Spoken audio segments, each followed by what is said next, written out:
Student athletes getting paid for their college sporting programs is a hot topic in the media. This is an issue due to an increased cost of college and a number of hours put into by students of their respective sport. I will begin on my case by replying to my opponent's points. On my opponent's contention 1, he says a student's basic needs need to be covered. To this I had one response: scholarships and financial aid already cover all of students' basic needs. To this my opponent had two responses: not every student gets financial aid. Most athletes do not get a full ride scholarships.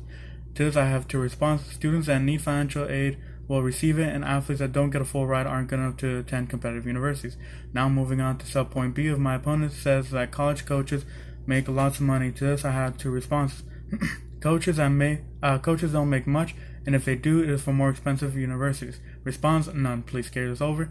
Now I'll turn to my opponent's subpoint B. The NCAA gets in the way of students getting paid because they want the revenue to themselves. To this I have one response: the NCAA allows sponsorships and usage of their name and image. To this my opponent had one response: the NCAA does not allow for them to profit off of their name or likeness. To this I have one response: my opponent did not back up his claim and didn't have enough research, whereas I did.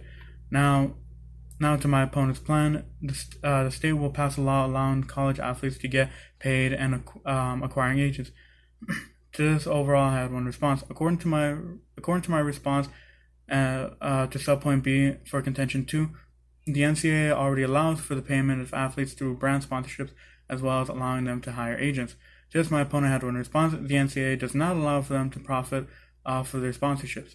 To this, I have one response: my opponent yet again did not do any evidence or back up his claims, whereas I did. Now turn to off case of the disadvantage. Now turn to subpoint A. The school will have financial issues stemming from increased expenses paid to their athletes. To this, my opponent had two responses: that there is no evidence backing up this, and that the sport events will bring in revenue to cover it. To this, I had one response: if the schools is spending more money, then of course they will have more increased expenses. Now I'll turn to my subpoint 1 and 2, where I said that there would be lower funding for academics and other performing arts for programs that will be affected. To this, my opponent had two responses: these programs bring in little revenue, and athletes have more physical demand.